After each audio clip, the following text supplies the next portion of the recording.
Okay. Hi, Tony. Welcome to the show. Hello, hello.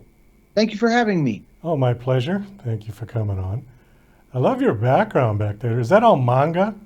Yes, also I have a few Western comics over here and over here, but up here all manga. When I decided that I needed to work from home, I said, well, if I gotta be in here, it's gonna have to look cool. Yeah, I gotta put all my toys and stuff in here. It's the only way I'm gonna show up for work every day. Well, I don't blame you. It looks great. So, thank you for coming on. I know we're here to talk about your uh, graphic novel. It's a graphic memoir, actually, called Weirdo. And I want to hear all about the Weirdo story. What's the difference between comic and graphic novel? So honestly, I say that graphic novel is just fancy word for long form comic. The only difference is that when you think of a floppy comic that you may see in a store, you kind of pick up one comic at a time over the course of a few months, and sometimes those characters might pop up in different series or verticals. Whereas in a graphic novel, generally the story is self-contained within that one book. Those characters, the story from beginning to end, will be there in the book, and that's certainly the case with Weirdo. The It is a graphic novel memoir, so it incorporates a lot of my personal life and my personal experiences, but it's all contained within one volume. Oh, I see. Okay. How long is it? I know that's a geek question, but So it's about 320 pages. oh, all right. So it's like a real full novel. Yeah, Yeah. definitely. Well, tell us about Weirdo because, in fact, let me just read this because this was interesting.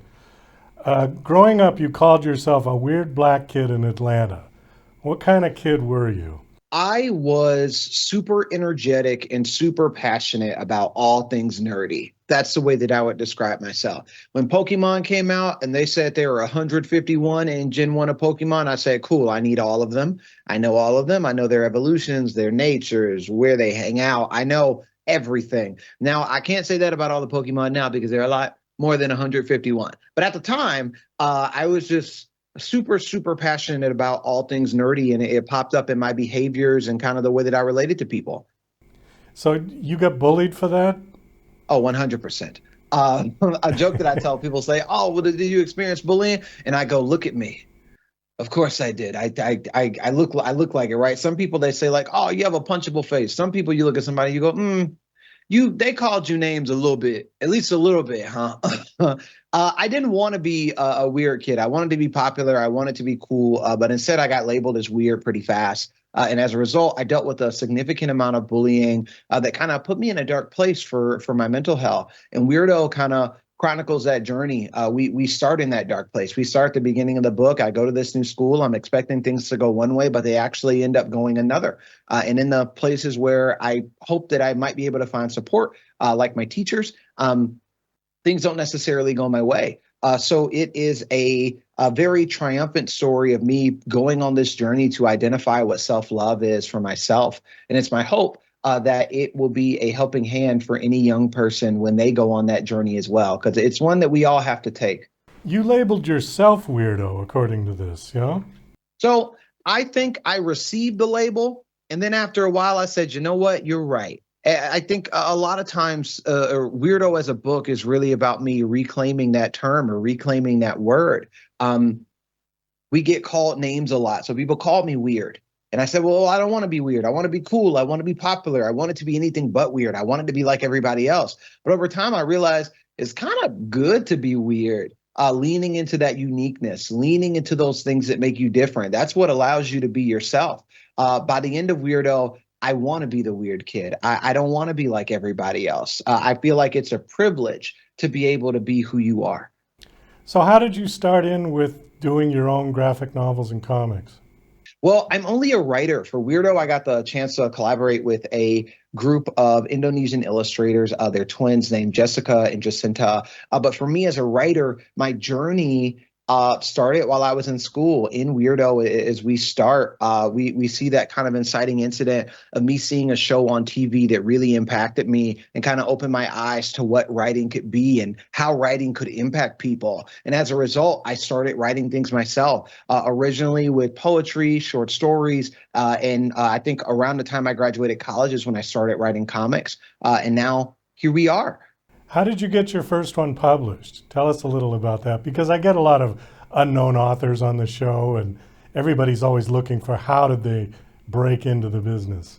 Well, I think my publishing journey is actually synonymous with what the message of Weirdo is. And that message is, as long as you're yourself, you'll kind of attract a community that you need to find. So for me in my publishing journey, the way that that worked was that I wrote a graphic novel called The Uncommons that was published on Webtoon. It's a Webtoon original. And while I was writing The Uncommons, I was also going around the country doing mental health workshops with kids.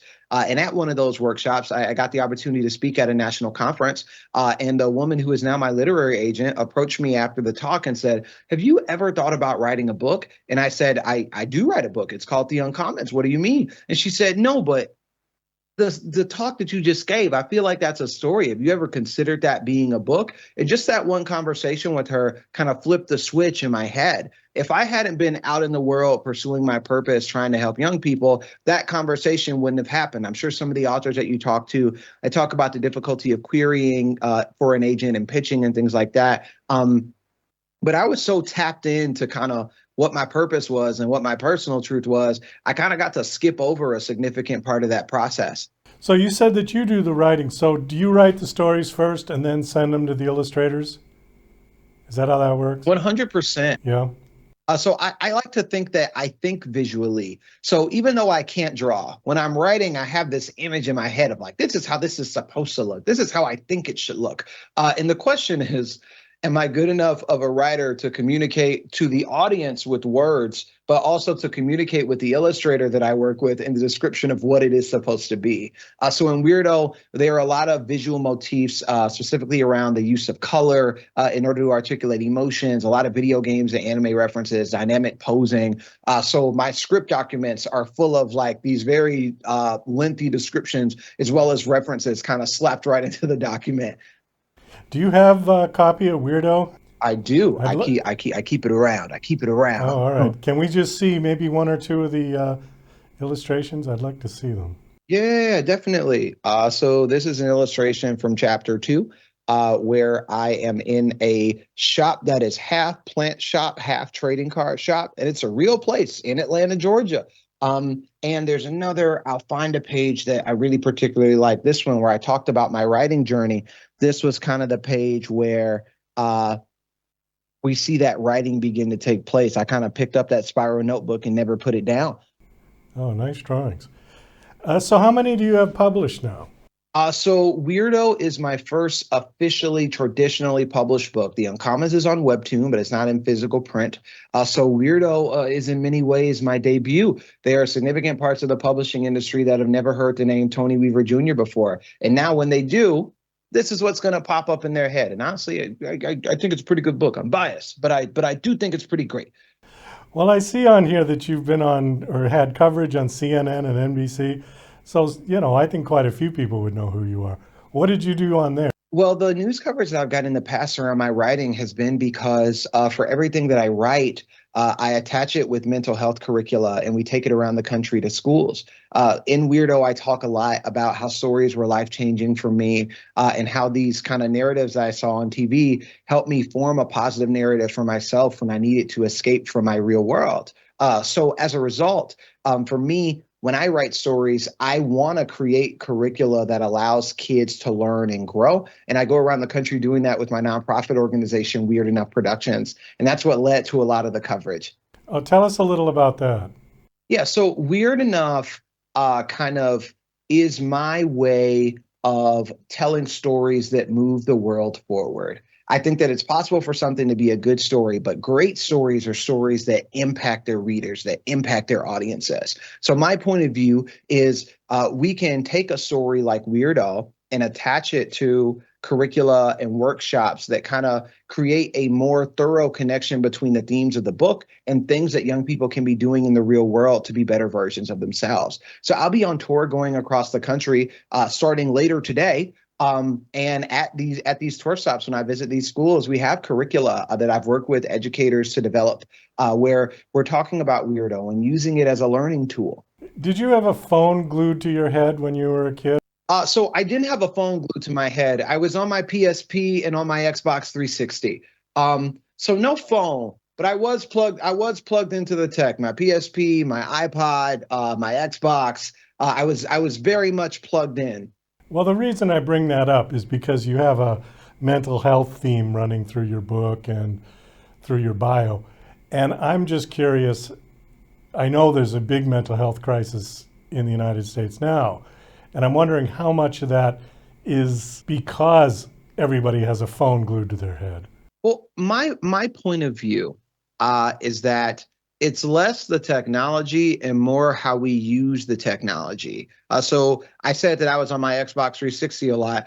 I was probably a part of the first, I was a part of the first generation of teenagers to grow up in Call of Duty lobbies where you get online after school to play a game with your friends, and you and your two friends go jump in a game and join a team, and the other three people on your team immediately start calling you racial slurs, even though they're the people that are supposed to be on your team.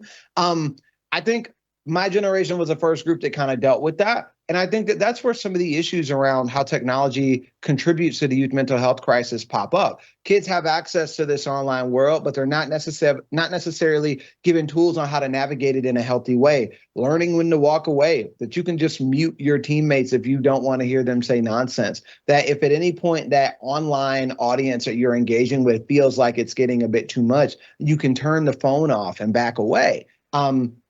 I think it's less of the technology that's the issue and more of the habits, the usage habits around the technology. And in Weirdo, we talk about that a bit. How do we develop healthy habits around that type of stuff?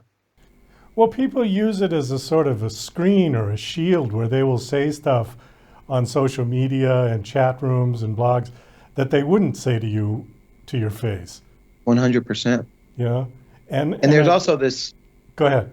I was going to say there's also the scale element of it as well. People will say things to you that they would never say to your face, but also way more people can say something to you on the internet than the amount of people that could actually say something to your face. Oh, well, that's true. Yeah. So if you think about a movie like The Breakfast Club, right? If there's a kid getting bullied in that school, really, the school has what, a couple hundred kids, maybe 1,000. Nowadays, if you're getting bullied, if someone takes a picture of you at the wrong time, by the end of the school day, that picture could be seen by 5,000, 10,000 people. And that's just a lot for any person to process, let alone an adolescent. Yeah, I agree with you.